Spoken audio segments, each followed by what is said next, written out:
নমস্কার, ট্রাইব টিভিতে আপনাদেরকে স্বাগত। আজকের মিড ডে প্রাইম নিয়ে আপনাদের সঙ্গে আমি রয়েছি অর্পিতা। শুরুতেই যে খবরের দিকে চোখ রাখবো, মর্মান্তিক ট্রেন দুর্ঘটনা। মালগাড়ির সঙ্গে যাত্রীবাহী ট্রেনের ধাক্কায় লাইনচ্যুত হয়ে গেল প্যাসেঞ্জার ট্রেনের দুটি বগি।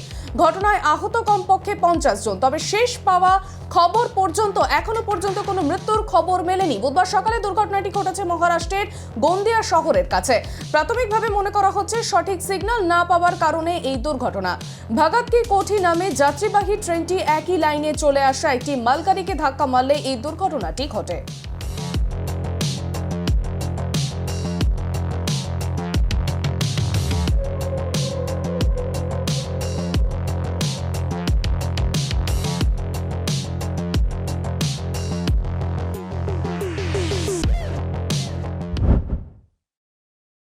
তরতরিয়ে বাড়ছে করোনা আক্রান্তের সংখ্যা। বর্তমানে দিল্লিতে সংক্রমণের হার পৌঁছেছে 20%।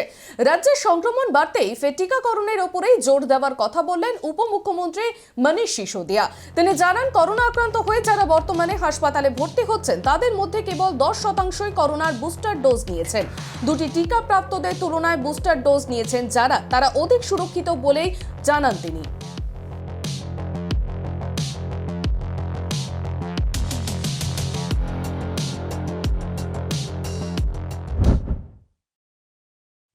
মুখ্যমন্ত্রী মমতা বন্দ্যোপাধ্যায়ের বাসভবনের নিরাপত্তার স্বার্থে টালি নালার পারে বসছে নতুন আলো। পশ্চিম পার বরাবর মোট 30টি পোস্টে 200 ওয়াটের নতুন এলইডি আলো লাগানো হবে।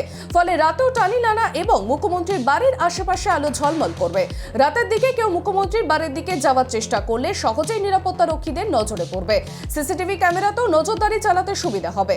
কিছুদিন আগে মুখ্যমন্ত্রী মমতা বন্দ্যোপাধ্যায় কালীঘাটের বাড়িতে এক যুবকের ঢুকে পড়ার ঘটনায় প্রশাসনিক মহলে শোরগোল পড়ে যায়। তদন্তে নামে পুলিশ। তাই এবার মুখ্যমন্ত্রীর বাসভবনের নিরাপত্তা নিশ্চিত করতে এবং ওই ধরনের ঘটনায় রাতে পুলিশের উচ্চপদস্থ আধিকারিকদের নিয়ে একটি কমিটি গড়া হয়। তাদের সুপারিশের ভিত্তিতে মমতার বাড়িতে রাতে পুলিশি নজরদারি বাড়ানো, আশেপাশের রাস্তায় অত্যাধুনিক সিসিটিভি ক্যামেরা বসানোর মতো একাধিক সতর্কতামূলক পদক্ষেপ গ্রহণ করা হয়েছে।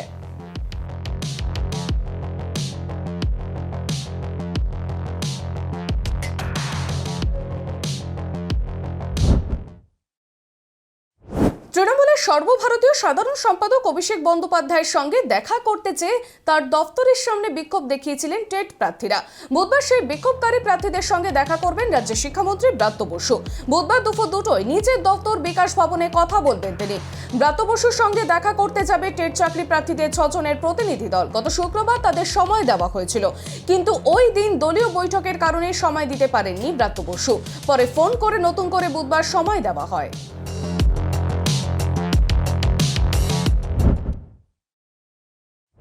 নতুন 11টি রাস্তার কাজে শিলান্যাস করলেন রাজ্যের উত্তরবঙ্গ উন্নয়ন, জলপথ ও সেচ দপ্তরের প্রতিমন্ত্রী সাবিনা ইয়াসমিন। মঙ্গলবার মালদার মোথাবাড়ি বিধানসভার মোথাবাড়ি স্ট্যান্ড এলাকায় এক অনুষ্ঠানের মধ্য দিয়ে নতুন রাস্তা তৈরি শিলান্যাস অনুষ্ঠানের আয়োজন করা হয়। মন্ত্রী ছাড়াও এদিনের এই অনুষ্ঠানে উপস্থিত ছিলেন মালদা জেলা পরিষদের সভাধিপতি আবু তৈয়ব মোহাম্মদ রফিকুল হোসেন, মালদা জেলার জেলা শাসক নিতিন হিংসানিয়া এবং পুলিশ সুপার প্রদীপ কুমার যাদব সহ অন্যান্যরা। মোথাবাড়ি বিধানসভা এলাকার প্রায় 11টি রাস্তা বেহাল অবস্থায় দীর্ঘদিন ধরে পড়েছিল। রাজ্যের মন্ত্রী তথা মোথাবাড়ির বিধায়ক সাবিনা ইয়াসমিনের উদ্যোগে এই রাস্তাগুলি নতুনভাবে তৈরির উদ্যোগ নেওয়া হয়। উত্তরবঙ্গ উন্নয়ন দপ্তর থেকে রাস্তাগুলি তৈরির জন্য টাকা বরাদ্দ করা হয়। প্রশাসন সূত্রে জানা গিয়েছে, এলাকার মোট 11টি রাস্তা তৈরির জন্য প্রায় 3 কোটি টাকা উত্তরবঙ্গ উন্নয়ন দপ্তর থেকে বরাদ্দ করা হয়েছে। এদিন এক অনুষ্ঠানের মধ্য দিয়ে রাস্তাগুলির কাজে শিলান্যাস করা হয়। আগামী কিছুদিনের মধ্যেই রাস্তাগুলির কাজ শুরু হবে বলে জানান মন্ত্রী। এলাকার বেহাল রাস্তা মেরামত হওয়ায় ও নতুনভাবে রাস্তা তৈরি করে দেওয়ায় খুশি স্থানীয় এলাকার বাসিন্দারা। আমার উত্তরবঙ্গ উন্নয়ন দপ্তর থেকে 11টি কাজের শুভ সূচনা করা হলো প্রায় 3.5 কোটি টাকা, এবং আমার রাতবাড়ি গ্রাম পঞ্চায়েতে প্রায় 66টা কাজ, তার মধ্যে আমার বিধায়ক এলাকা উন্নয়ন তহবিলও আছে, ওখানে প্রায় 1 কোটি টাকার মতো আজকে আমরা শুভ সূচনা করলাম। এখানে রাতবাড়ি নাকা চেকিং পোস্টে একটা ঘর বানানো হয়েছে, সেটাও আমরা উদ্বোধন করলাম। আজকে বিভিন্ন কর্মসূচির মধ্যে দিয়ে বিভিন্ন জায়গায় কাজের আমরা শুভ সূচনা করলাম। এখন সময় ছোট্ট একটা বিরতির। ফিরে আসছি বিরতির পর। ততক্ষণ চোখ রাখুন ট্রাইব টিভির পর্দায়।